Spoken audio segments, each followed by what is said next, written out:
Boa noite. Estamos aqui no feriado e para estudar com o Leandro Malloy Diniz, que é simplesmente o Dr. Leandro Malloy Diniz, que é uma referência na área. E eu brinco que eu não tenho nem roupa para essa live, né, gente? Porque tô chique demais. Já vou chamá-lo aqui. Vou adiantando também, falando, enquanto ele está entrando, sobre o currículo dele, né? Que é um currículo bem extenso. Eu não sei se ele está conseguindo entrar, se tiver alguma dificuldade. Olha, boa noite, Olá, doutor. tudo bem, Dani? Tudo jóia? Tudo! Nossa, tô chique demais com o senhor aqui Eu no que estou canal. chique demais batendo esse papo contigo. Muito obrigada por estar aqui. Se você me permite, eu posso falar um pouquinho do seu currículo aqui, ou o senhor prefere falar para as pessoas? Como que se sente mais confortável? Assim, como você quiser, como ficar melhor. Para mim é um prazer de toda forma. Gente, primeiro agradecer e, gente, falar para vocês um pouquinho, que eu até peguei as anotações. O Dr. Malloy Diniz, ele é psicólogo formado pelo Departamento de Psicologia da Faculdade de Filosofia e Ciências Humanas, da Federal de Minas Gerais. Mestre em Psicologia pelo Programa de Pós-Graduação da Psicologia, doutor em Farmacologia Bioquímica Molecular do Instituto de Ciências Biológicas. E seguindo, né, ele é professor do departamento. O currículo dele é bem extenso. Depois eu vou até colocar o link lá no meu canal de transmissão para vocês. E o seu doutorado em especial foi o que, assim, foi a luz para essa live. Por quê? Nós falamos muito sobre o autismo aqui. O autismo é um transtorno extremamente comórbido e entre os sofrimentos que muitas pessoas passam é justamente essa questão da impulsividade. É o I que falta do TDAH, né? Quando a gente fala sobre TDAH. Sim. Então, é justamente sobre isso que eu gostaria de que a gente falasse. Poderia adiantar falar um pouquinho sobre o seu doutorado, sobre o estudo, para as pessoas se situarem? Perfeito. Então, em primeiro lugar, Dani, muito obrigado pelo convite. Eu sou fã do seu trabalho. Acho que você tem, né, levado conhecimento às famílias, aos colegas. E eu penso que trabalhos assim é que tornam as redes sociais realmente um instrumento, né, de propagação de coisas boas. A gente vê tanta coisa, às vezes, não tão legal nas redes sociais e a gente encontra trabalhos maravilhosos como o seu. Né? Então, por isso que eu topei com o maior prazer participar dessa live, né, numa sexta-feira, que, assim, para mim não é um problema, eu não adoro trabalhar na sexta, eu sei que as pessoas, às vezes, né, vão descansar e você vê, tem 92 pessoas aqui assistindo, sinal realmente que o seu trabalho tem um impacto muito, muito bacana. Então, fico muito honrado de estar aqui. Respondendo a sua pergunta, Dani, eu sempre me interessei, né, desde o início da formação, por questões relacionadas a como nós controlamos o nosso comportamento. Eu acho que esse é um dos grandes diferenciais da nossa espécie. Nós conseguimos, em algum nível, em alguns momentos, controlar os nossos impulsos, os nossos automatismos, frear decisões intempestivas, e isso talvez seja um elemento que garanta, de certa forma, a nossa vida civilizada. Imagine se nós fôssemos totalmente escravos dos nossos impulsos, das nossas vontades e tomássemos decisões apenas focadas no ganho imediato, no prazer imediato. Certamente nós não teríamos construído uma civilização complexa como a nossa, né? E no meu doutorado, na época que eu fiz, a gente estava com um grande boom de pesquisas, tentando verificar a relação entre alguns aspectos genéticos e características psicológicas específicas, né? E foi mais ou menos o que eu tentei buscar no meu doutorado, é, que foi estudar a relação entre um aspecto, né, que nós chamamos de polimorfismo genético, relacionado à neurotransmissão serotoninérgica e o comportamento impulsivo em populações clínicas. No meu doutorado, acabei encontrando algumas coisas bem legais em outras áreas, mas a hipótese em si a gente não conseguiu investigar com tanta precisão, porque depois a gente viu, a gente precisa de uma amostra gigantesca para fazer esse tipo de estudo e nós não conseguimos, então os resultados ficaram bastante limitados. Mas isso abriu para mim uma perspectiva de continuar estudando a impulsividade, né? Não do ponto de vista genético, mas como um fenômeno que pode estar relacionado tanto a manifestações clínicas, como também a coisas do nosso dia a dia, do nosso cotidiano. Então, eu digo que uma das minhas principais linhas de pesquisa aqui na universidade, né, os meus alunos geralmente estudam isso, são relações da impulsividade com transtornos mentais, com coisas do dia a dia. Por exemplo, meu primeiro aluno de doutorado, ele estudou muito da impulsividade relacionada a práticas esportivas, né? E alguns elementos da impulsividade são bons em determinados aspectos dos esportes, né? Em que você tem que realmente fazer ações rápidas sem pensar muito. Então, a gente tem estudado impulsividade em vários contextos. Eu sou apaixonado por esse tema. A impulsividade, exatamente o que eu queria trazer essa questão que me marca muito, tem um livro de Sapolsky que me marca muito esse olhar sobre o viés, né? Você trouxe a questão da genética, e a gente fala muito no autismo sobre genética, né? Por conta daquele grande estudo que trouxe mais de 2 milhões de indivíduos, foi uma N amostral, assim, muito relevante. Contudo, ainda mesmo trazendo isso, a gente não tem todos os marcadores genéticos, ainda carece muito estudo, muitos dados para a gente prosseguir nisso, mas entendemos essa correlação. Como também existem vários estudos mostrando essa correlação do autismo com vários outros transtornos também, né? E aí a gente tem aquele viés comportamental, olhando o viés cognitivista, né? Olhando vários desses comportamentos do autismo. E aí eu queria entender a impulsividade sobre esse viés da neuropsicologia. Como é que a neuropsicologia olha a impulsividade? E essa é uma excelente pergunta, tá? Porque quando a gente pega qualquer fenômeno psicológico, esse fenômeno psicológico ele tem que ser entendido a partir da integração de diferentes níveis de análise, né? O que eu estou chamando de nível de análise? A gente tem níveis de análise muito básicos, que são os genéticos, moleculares, fisiológicos, morfológicos, e aí você entra, né, nas questões das diferenças individuais, que são a relação, né, que surgem da relação desses níveis mais básicos com a influência ambiental. Aí você tem a influência da família, do contexto social, do tempo social. Então, um fenômeno psicológico, qualquer que seja, ele tem que ser compreendido considerando a integração desses múltiplos níveis de análise. A neuropsicologia, ela estuda a relação entre cérebro, comportamento e processos mentais, né? Então, nós vamos estudar um nível de análise, que são os fenômenos psicológicos tendo como base a atividade do sistema nervoso, ok? Na neuropsicologia, a gente tende a entender a impulsividade como um fenômeno multifacetado. Nós não falamos de impulsividade, e sim de impulsividades. Nós temos vários tipos de impulsividade que se manifestam de maneira diferente e apresentam uma base biológica também, né, até onde a gente sabe, com diferenças importantes, né, que vão subsidiar esses tipos de impulsividade. Por exemplo, eu posso ter um padrão de impulsividade mais relacionado à dificuldade de inibir um comportamento automático. Então imagina você brigou com seu vizinho, você cumprimenta esse vizinho todos os dias quando você sai e entra no elevador. Só que você está brigada com ele, você não vai fazer mais aquilo. O que você tem que fazer? Você tem que inibir o cumprimento. Você vai entrar lá, não vai cumprimentar, vai ficar quieto. Muitas vezes, você não vai conseguir fazer isso, porque está tão automatizado que você vai lá e cumprimenta depois que você vê o que você fez. Então, isso é um tipo de impulsividade. Eu não consegui controlar uma resposta automática. Mas eu tenho outros tipos, por exemplo, relacionados à decisão. Quando a gente toma uma decisão, a gente tem que analisar as consequências em curto, médio e longo prazo.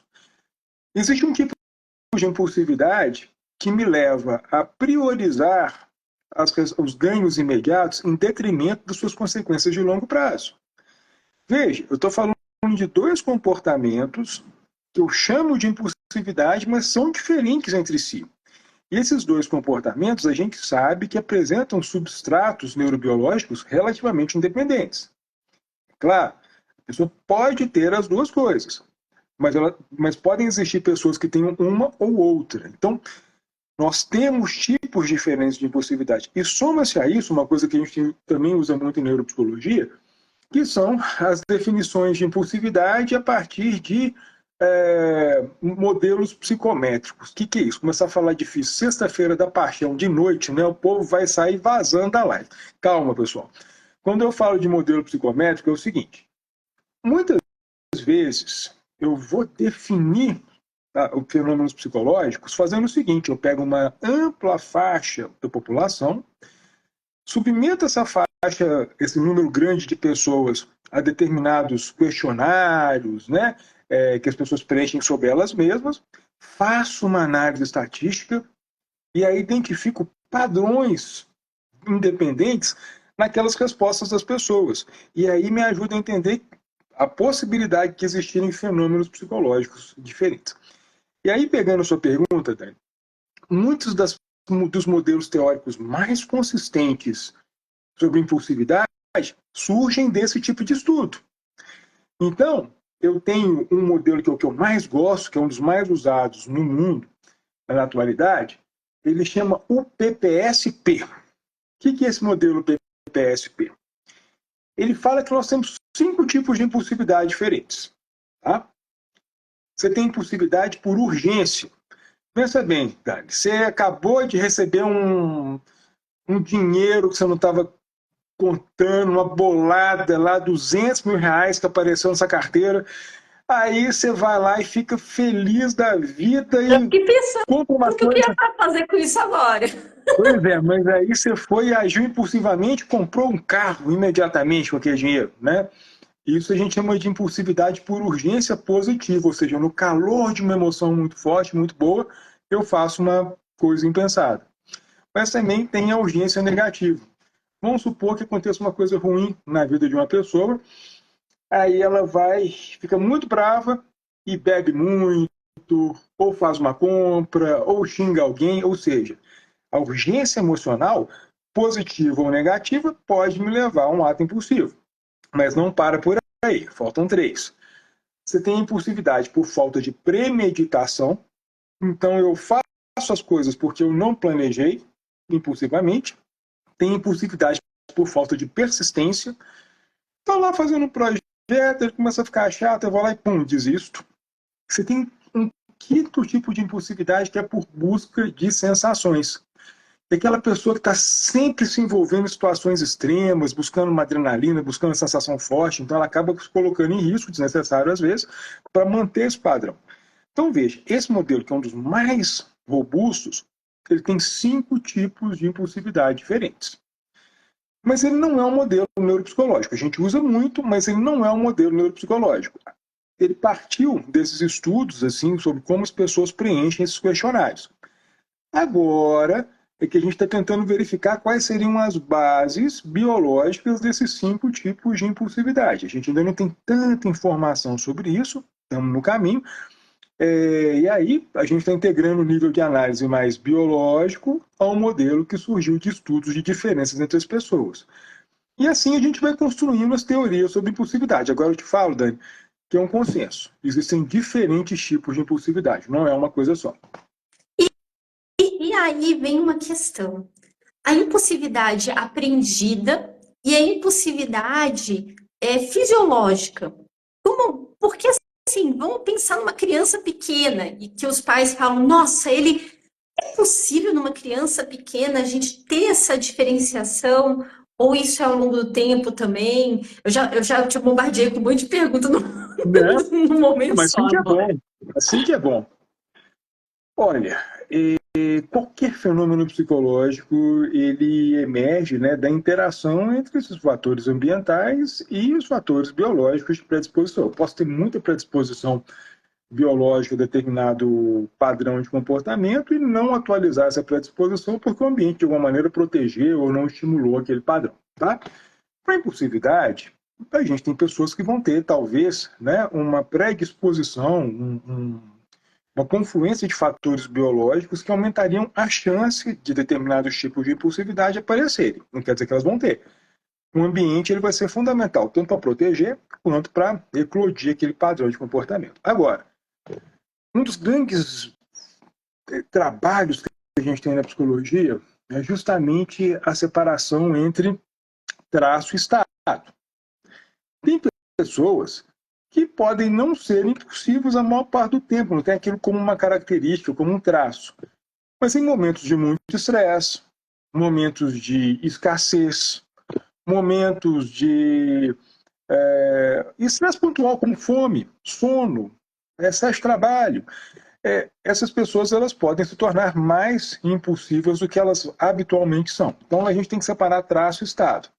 Outra coisa, nós aprendemos com as consequências dos nossos comportamentos, né? Então, muitas vezes, uma criança que tem padrões impulsivos e esse padrão ele não é alvo de uma educação parental eficiente, ou mais do que isso, você tem modelos impulsivos que têm êxito, pelo menos a visão da criança, né, em determinados padrões mais desinibidos de comportamento, de alguma maneira, por modelagem, você pode potencializar aqueles comportamentos. Daí é muito importante, eu acho sensacional o seu trabalho, porque eu vejo o quanto que você leva a paz, leva aos profissionais, né, informações extremamente úteis para que eles consigam modular desde cedo comportamentos, né, que são manejáveis, comportamentos que você pode de alguma maneira melhorar.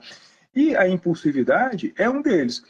É claro que em condições patológicas, você vai ter os tratamentos ambientais, os tratamentos comportamentais, mas você também vai precisar de ajuda farmacológica, né?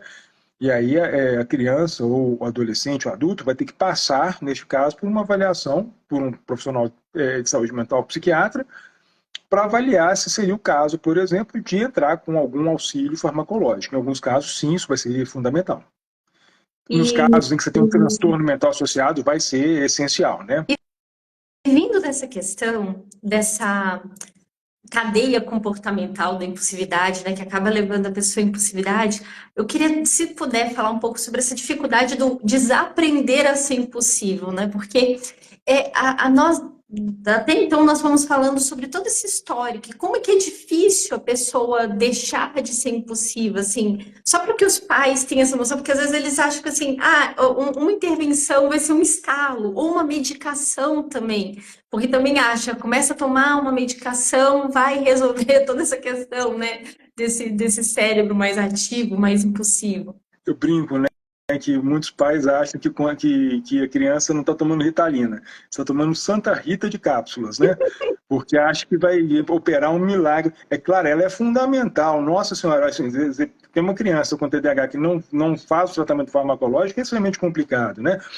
Mas, além do tratamento farmacológico, que é a primeira escolha, no caso, por exemplo, TDAH, é sim a primeira escolha, a literatura mostra isso, algumas medidas comportamentais, elas também são fundamentais. No treinamento de pais, por exemplo, para trabalhar com habilidades não coercitivas durante a criação, estratégias eficientes de comandos, né? É uma coisa que a gente brinca, né? No TDAH é muito comum que as crianças tenham uma diminuição do span de memória operacional, né? Do alcance da memória operacional, e aí os pais dão uma ordem, menino, vai lá em cima, pega a coberta azul, mas se não tiver azul, traz a vermelha, e quando você estiver voltando, traz um copo d'água para sua irmã, se não tiver água, você traz a mamadeira. A criança não vai desobedecer porque ela é impulsiva ou positiva, é porque ela não conseguiu registrar todas aquelas informações. E aí o que eu acho muito legal é que no treinamento de pais, num programa de treinamento de pais, você acaba ensinando estratégias que, por mais que para a gente elas sejam óbvias, para os pais não são. Eles não fizeram um curso superior em pedagogia, psicologia, eles não são da área de saúde. Então, para a impulsividade é a mesma coisa, né? Muitas vezes um comportamento impulsivo se repete porque ele traz ganhos de curto prazo e ele se mantido dessa maneira. Identificar um padrão de comportamento, seus antecedentes, suas consequências, questões de personalidade da própria criança, vai te ajudar a definir alvos terapêuticos. Uma coisa, Dani, que eu vejo muito, tem uma carência muito grande na nossa área, é que existe pouca definição de alvo terapêutico. Então, você chega num diagnóstico, você massifica, tipo assim, todo mundo com TDAH vai ter exatamente esse protocolo, com autismo esse protocolo. a gente está falando de condições que são muito heterogêneas, são muito heterogêneas. E quando você faz uma caracterização bem feita daquele caso clínico, você consegue um alvo terapêutico bacana para o psiquiatra, para o fonoaudiólogo, para o psicólogo, para o terapeuta ocupacional, para o educador. Então, acho que está faltando a gente usar mais Nossa, conceitualização clínica caso a caso, né? você está me trazendo uma questão que é o meu maior incômodo nessa área. Uma é a falta de avaliação dinâmica, que é a avaliação estática, do tipo faz ou não faz, testa, tanto você muda, modifica todo o ambiente do aprendiz e tenta eliciar certas respostas, não tem pronto, né? Então não se faz também um rastreio também dinâmico para ver como é que está essa qualidade motora, latência, enfim, várias questões. E o outro aspecto, porque quando a gente vê em impulsividade, é uma habilidade que ela não é ensinada de forma direta.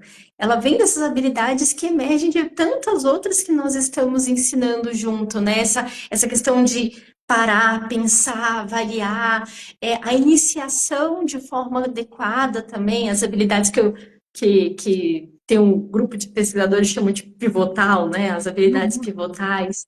E isso tem me incomodado bastante nessa área porque se pega certos instrumentos e se usa de forma um pouco cega. Mas aí eu acho que a gente vai passar o dia inteiro discutindo sobre como é que é a nossa educação, assim, Sim, sério. sim, sim. Assim, mas eu acho que eu acho que esse é um tópico para um curso inteiro, não é nem para uma live, né? Porque eu acho que grande parte do segredo do sucesso de um tratamento está aí, a identificação de alvos terapêuticos para o caso, né?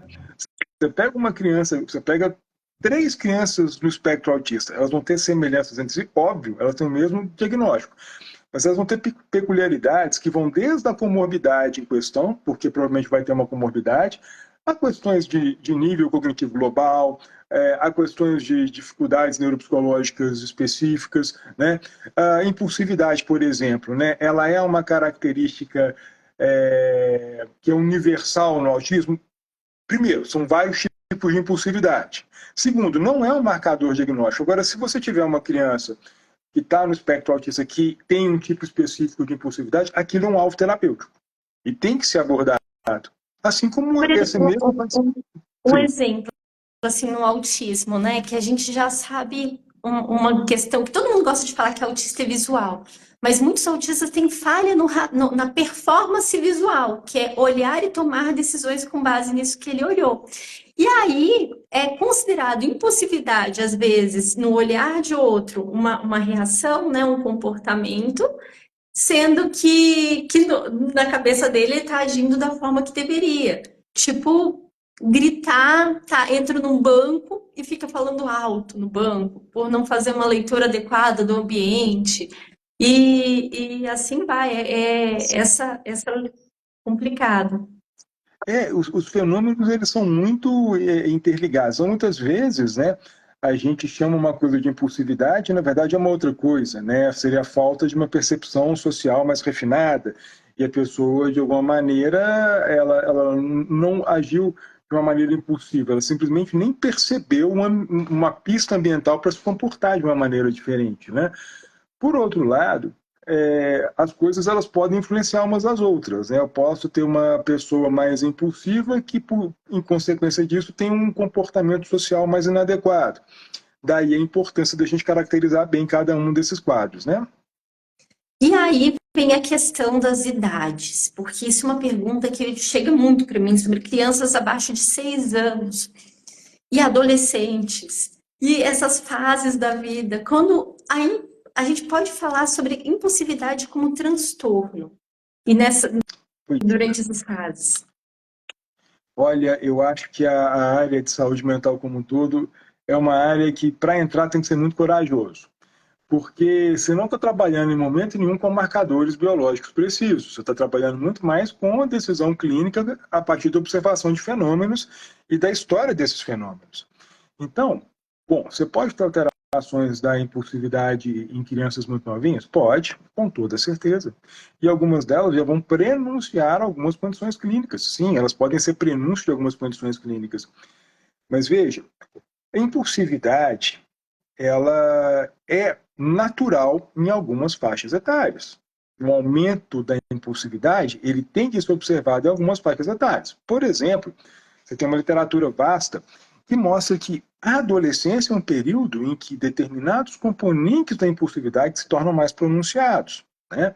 Você tem, por exemplo, um componente que a gente chama de comportamento apetitivo, não é apetite de comida, é apetite de experiência. Então, tudo que é novo, tudo que, né, é diferente daquelas coisas que eu vinha fazendo, começa a chamar muita atenção. Então, é comum um aumento da busca de sensações e novidades na adolescência. E isso leva a padrões de menor caracterização de risco. Por isso que o adolescente muitas vezes é sem noção, tem atitudes intempestivas, que focam no curtíssimo prazo, né? Sem considerar soluções e consequências de longo prazo, reações emocionais muitas vezes abruptas. Eu falo que o melhor livro sobre adolescência, já publicado na história da humanidade, chama Romeu e Julieta. Em 5 dias eles se conhecem, se apaixonam, traçam um plano imbecil e se matam, né? Então, assim, isso em 5 dias, né? Então, assim, é um tratado sobre adolescência. Mas é natural um adolescente impulsivo. Então, quando a gente faz a avaliação desses fenômenos, a gente tem que entender que em determinadas fases há uma tendência a um aumento. Porém, mesmo em adolescentes, tem aqueles que têm uma manifestação ainda mais pronunciada do que seria esperado para a faixa etária, né? Então, não é que a gente não vá dar diagnósticos de transtornos relacionados à impulsividade na adolescência. É que existe um aumento da impulsividade e em algumas pessoas isso pode ser a ponto de caracterizar um transtorno. Agora, quando que a gente começa a controlar impulso de alguma maneira bem rudimentar? Aos 9 meses. A gente tem evidência de que o controle inibitório já está presente aos 9 meses de vida. Pode até ser que seja antes, mas ninguém ainda conseguiu demonstrar com clareza.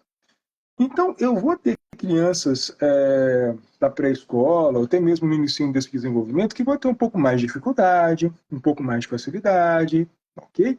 E eu vou ter crianças que vão aumentando essa dificuldade ao longo do tempo, e mesmo na pré-escola, você vê que ela já tem uma impulsividade, que a despeito de ser algo esperado para a faixa etária, no caso dessa criança, vai além do esperado.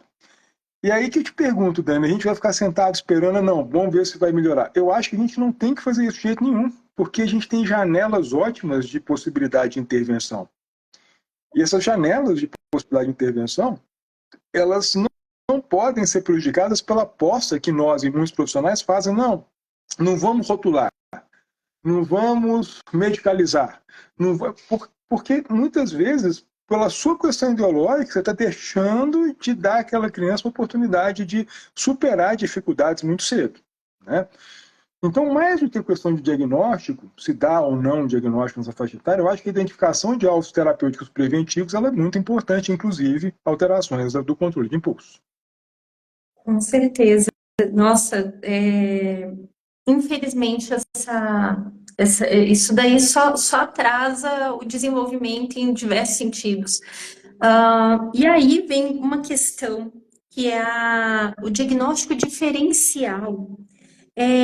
Quando? Porque assim, no início da live nós trouxemos essa questão do autismo, o que é impulsividade, apesar de não ser critério, essas correlações entre a deficiência intelectual e a impulsividade, o TDAH e a impulsividade. Como é que a gente pode diferenciar essas impulsividades com esses transtornos? Então, excelente pergunta, Dani. Assim, esses tipos de impulsividade, eles não tendem a ser marcadores, eles nem são descritos, como você colocou muito bem, né, como critérios diagnósticos. Mas eles podem estar mais aumentados em algumas condições clínicas. Por exemplo, se eu pegar esse modelo do PPS, eu tenho lá a impulsividade por falta de premeditação e a impulsividade por falta de persistência. A gente sabe que pessoas com TDAH tendem a ter mais dificuldade em levar projetos, né, durante muito tempo. É natural que esse tipo de impulsividade por falta de persistência seja um pouco mais frequente no TDAH. É um critério diagnóstico? Não. Tem só no TDAH? Não. mas é mais frequente naquela condição clínica. Vamos pegar uma outra condição clínica, transtorno de personalidade borderline, em que você tem aquelas ações, né, impulsivo-agressivas, principalmente em momentos, né, de maior estresse emocional, situações relacionais, abandono. É muito comum que a pessoa com transtorno de personalidade borderline, no calor de uma emoção muito forte, ela tome uma atitude intempestiva. Aí eu estou falando de uma impulsividade por urgência negativa. É um critério diagnóstico desse transtorno? Não, estou falando que pessoas com essa condição clínica tendem a ter uma impulsividade por urgência negativa mais frequente do que outros. E o Né? transtorno No autismo, explosivo intermitente, que é pouquíssimo falado. tem algumas condições clínicas que merecem muitas lives, viu, Dani? Esse é um deles. Tem o transtorno disruptivo da desregulação de humor. São questões que muitas vezes passam batido nos consultórios porque as pessoas não conhecem, né? E para quem só sabe martelar, todo parafuso é um prego. Então, essas pessoas acabam recebendo um outro diagnóstico porque as pessoas não acho que merece live sobre isso. Excelente pergunta. Transtorno explosivo intermitente, veja, essa impulsividade por urgência, tanto positiva quanto negativa, ela tende a ser mais acentuada nessas condições em que a alteração emocional está na base de uma resposta, de um comportamento intempestivo. Né? E aí eu vou falar que essa pessoa impulsiva, vou falar que ela é impulsiva, mas ela é impulsiva igual ao paciente com TDAH que tem dificuldade de persistir no projeto? Não, são dois tipos de impulsividade e o tratamento é diferente. Né? Principalmente o tratamento não farmacológico. E aí que é muito importante que a gente caracterize, use escalas, use ferramentas que ajudem o clínico a entender aonde está o problema, né? Mas o teste é difícil também, né? Eu tenho um caso que me pediram, né? Uma pessoa muito querida, uma médica muito querida pediu para eu avaliar, só que eu não tenho condição de avaliar, porque é um adolescente, é grande, é um comportamento disruptivo muito severo. E aí vem essa questão, como é que a gente provoca, né, um comportamento assim, tem que ter muita base também, né? E assim, hoje em dia, né, eu acho que a gente precisa de entender o que a gente está avaliando, como você colocou muito bem. Você tem a hipótese, você conhece os transtornos, as ferramentas elas vêm em seguida. Eu vejo que muitas vezes as pessoas apostam muito na ferramenta e esquecem do que as ferramentas avaliam, porque nós temos escalas muito boas que avaliam esses fenômenos da impulsividade, mas nem sempre a escala vai ser a melhor ferramenta. Quando a pessoa, por exemplo, tem má vontade para preencher, ou algum tipo de conflito de interesse no preenchimento, né? Então, essas escalas de autorrelato, que eu uso muito no consultório, uso muito em pesquisa, elas são ótimas para algumas situações, para outras não.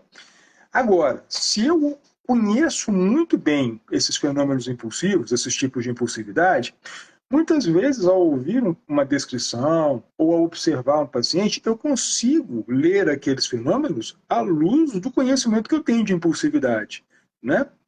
Então, eu acredito que a gente tem aí que lançar as ferramentas, lançar a mão das ferramentas e do conhecimento teórico sobre essas condições na hora de caracterizar os pacientes, né? Eu gosto de brincar com as pessoas que as ferramentas são boas para nós, não para o paciente, é bom porque a gente tenta encaixar a pessoa Facilitam a naquela nossa vida. ferramenta. Facilitam muito a nossa vida, né? E como eu estou vendo aqui a pergunta, né? Algumas dessas ferramentas elas são de uso restrito de algumas profissões, mas em neuropsicologia, pelo menos é uma coisa que a gente advoga muito a respeito, as ferramentas neuropsicológicas, elas são multiprofissionais, né? A gente não está falando aqui de teste de inteligência, de personalidade, que eu sei que isso é só dos psicólogos. Mas há várias ferramentas que a gente usa que são multiprofissionais.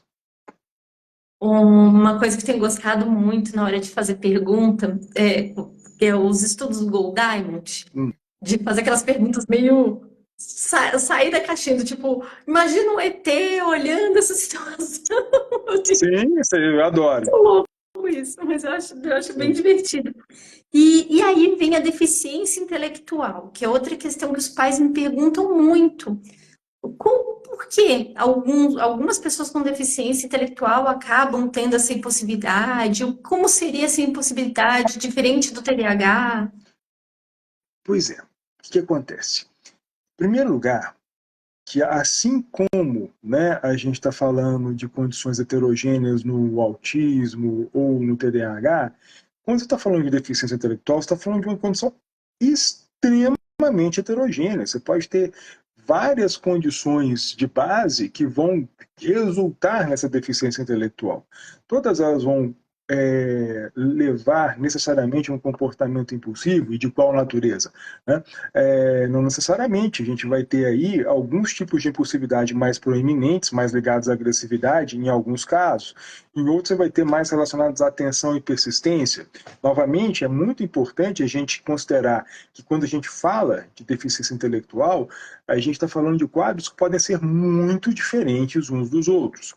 E aí, Dani, muitas vezes a culpa disso, durante muito tempo, foi da própria avaliação psicológica desses casos. Como a gente tinha instrumentos pouco capazes de pegar sutilezas e diferenças nessa população, geralmente os resultados acabavam sendo muito parecidos entre si, o que deu, durante muito tempo, a ideia de que o indivíduo com deficiência intelectual tinha meio que um padrão de funcionamento homogêneo. Hoje, com o refinamento, né, das formas de avaliar, a gente vê que existem perfis, peculiaridades que são muito diferentes entre si, né, nesses quadros. E, novamente, você vai ter indivíduos que vão ter um nível de impulsividade mais acentuado do que outros indivíduos com deficiência intelectual. Agora, uma coisa que é muito importante da gente considerar, tá? A principal definição de impulsividade que a gente tem hoje na literatura, ela é até bem antiga, é de 2000, ela fala, né, que existem diferentes tipos de impulsividade e que a gente sempre tem que levar em consideração o que seria esperado para o nível intelectual daquela pessoa. Se a gente está falando de uma pessoa com deficiência intelectual, é esperado que ela tenha as funções como um todo compatíveis com aquele nível de inteligência. Então, talvez ela seja um pouco mais intempestiva, talvez ela tenha mais dificuldade de regular as emoções, talvez ela tenha um pouco mais de dificuldade de persistir em uma coisa que ela está fazendo, e isso explicado pela deficiência intelectual. É uma coisa importante da gente frisar que quando esse padrão vai além do que seria esperado, a gente tem ali algo que não é explicado, né, por aquela condição de deficiência intelectual. E isso requer uma avaliação muito bem feita. E a gente tem a gente hoje tem mais recursos do que tinha, mas ainda não é uma área que a gente tem tantos recursos assim para caracterizar tão bem. E isso é uma das coisas que mais me agonia, porque assim, eu tenho um filho que tem algumas comorbidades, o Aquiles, ele tem uma dificuldade muito grande de criar fluência nas habilidades que nós ensinamos, tudo tem que ser muito estratégico, assim, e ele não tem a base para fazer uma avaliação típica para saber se ele tem deficiência intelectual. Eu acho que é uma das coisas que mais me deixa desconcertada com isso, que os critérios diagnósticos de deficiência intelectual hoje em dia, eles exigem uma avaliação neuropsicológica. E com todo estudo, desculpa sair um pouco desse tema, mas é porque isso daí é uma coisa que me tira o chão e tira o chão de muitos pais.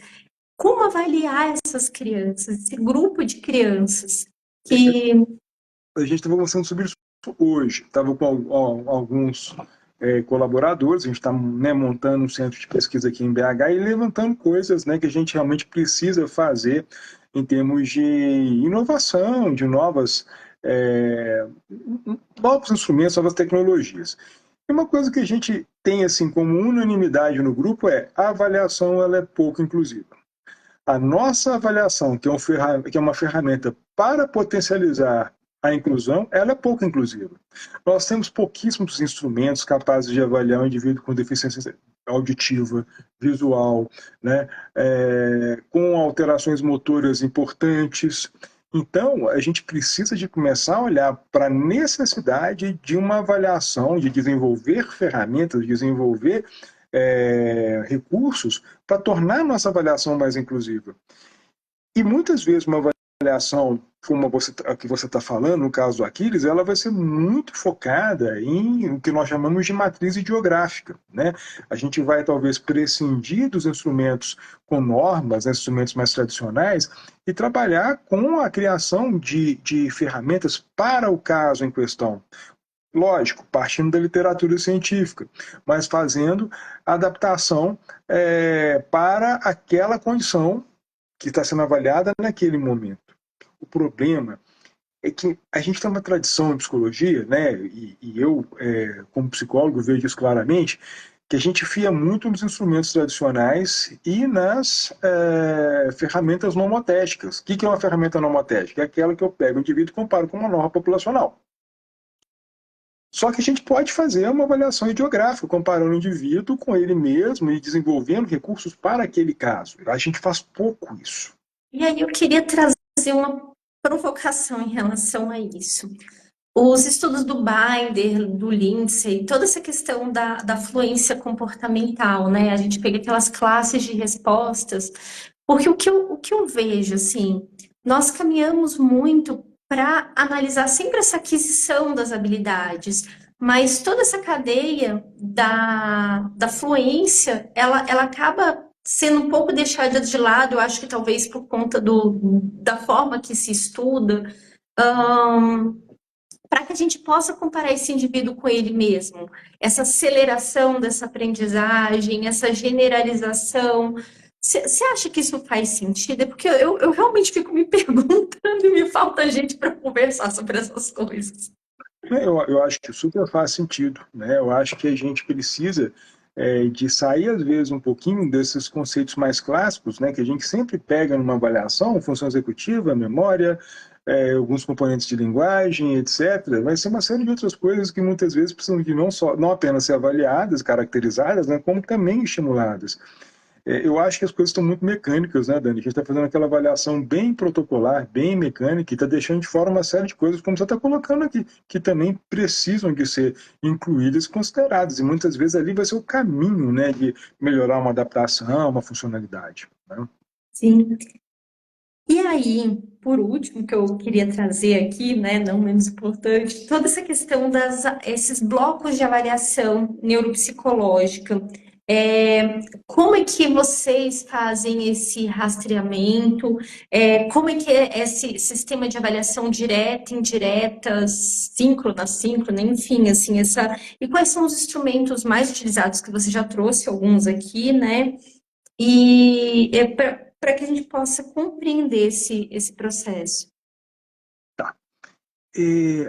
Eu acho que o ponto principal instrumento de avaliação neuropsicológica é a anamnese.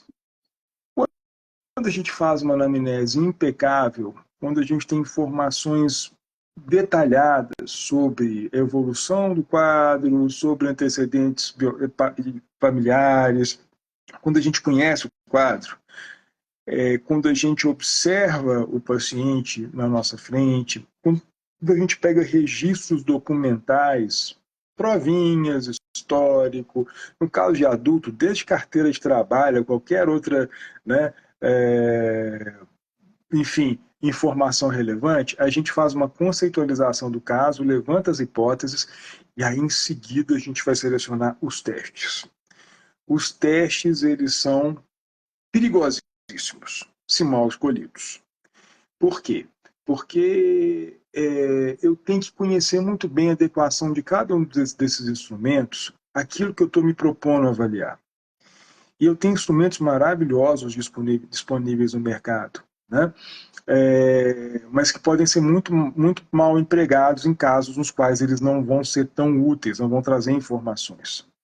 E muitas vezes eu vou, além de usar instrumentos comerciais, vou usar aqueles que estão na literatura. Muitas das escalas que eu mencionei aqui, elas não são comerciais, elas estão disponíveis em artigos científicos. A UPPS, a versão brasileira, por exemplo, o meu grupo publicou tanto a adaptação e validação quanto as normas. Estão disponíveis para quem quiser usar. E muitos instrumentos que a gente usa na avaliação, para impulsividade e para outras funções, são assim. Muitas vezes, a gente não vai usar um teste tradicional, a gente vai usar uma tarefa. Ah, mas não está na lista do Conselho de Psicologia. Gente, o próprio Conselho fala que isso pode entrar como informação complementar. O que eu acho é que a gente, de posse de um conhecimento grande de neuropsicologia e de uma boa conceitualização do caso, a gente vai escolher as ferramentas certas, que vão nos ajudar a responder as perguntas, na maioria das vezes. Mas em algumas vezes a gente não vai conseguir responder. E aí é que está aquela coisa que eu chamo a atenção dos colegas que estão aqui ouvindo. Existem casos que são inconclusíveis em qualquer área da saúde. Na neuropsicologia também, a gente não tem que precipitar e levantar uma hipótese diagnóstica quando a gente não tem subsídios. Muitas vezes, a sua conclusão é, tem essa e essa e essa alteração, mas não constitui neste momento, não é possível levantar uma hipótese diagnóstica, né? Então, eu acho que a gente tem que considerar o exame com as suas limitações. E outra coisa, gente, exame neuropsicológico é exame complementar, tá? Exame complementar quer dizer que ele não vai fechar diagnóstico sozinho. Ele precisa de outras informações que o médico vai integrar o exame de neuropsicologia e outras coisas para poder fechar diagnóstico, ok? As pessoas estão falando sobre o sofrimento. A questão que a intervenção ela inicia independente de ter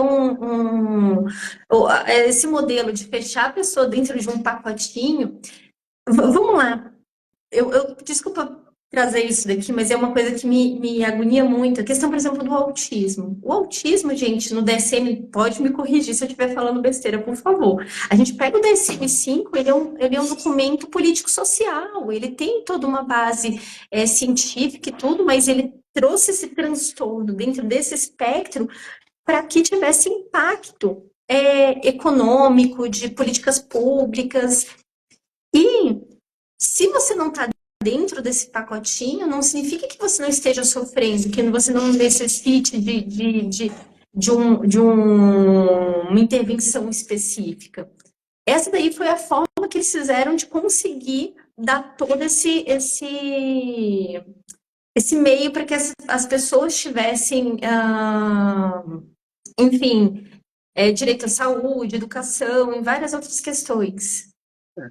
Eu vou te falar, assim, até contrariando muitos dos meus colegas, eu acho que os manuais classificatórios, obviamente, têm muitas limitações, mas eles têm vantagens que são sensacionais. Eles padronizam a nossa forma de comunicar. Eles, de alguma maneira, tornam mais objetiva a forma da gente entender padrões clínicos. Mas eu penso que eles são o esboço, né, o estado da arte que um grupo grande de pessoas, né, que se reuniu durante um tempo para poder sintetizar, eles chegaram à conclusão de que aquelas condições se apresentam de uma determinada maneira e padronizaram isso. Mas é muito legal que, na introdução do DSM, eles já apontam a limitação do manual. Eles falam, olha, isso aqui é o melhor que conseguimos no momento e certamente há condições clínicas que não foram descritas aqui porque não corresponderam ao consenso dos especialistas, né? E aí, o que eu penso? Eu gosto muito, Dani, vocês vão ouvir falar disso aí nos próximos 5 anos. Tem um modelo que chama HiTOP, né, que é um modelo de psicopatologia que tem tentado trazer uma versão um pouco mais alternativa, mais espectral à psicopatologia do que os manuais classificatórios. Eles não substituem os manuais classificatórios, mas eles vão oferecer uma alternativa interessante e, de certa forma, complementar. Porque trabalha, é um modelo hierárquico, né? Então você teria lá um fator geral de psicopatologia, você teria estratos, né, logo abaixo, você vai especificando até chegar nos sintomas lá embaixo, né, que são onde a gente observa os sintomas dos pacientes. Então eu acho que vai mudar muita coisa. E vai mudar, sabe por quê? Porque a gente está falando de ciência. Ciência não é um produto acabado. A gente está o tempo todo aprendendo mais, descobrindo mais coisas, e graças a Deus nós estamos falando de ciência, né?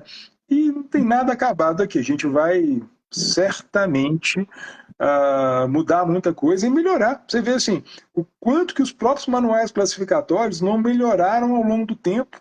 Vocês melhoraram por quê? Porque eles são a síntese do conhecimento científico daquela época. A ciência melhora, os manuais melhoram, né? Sim, com certeza.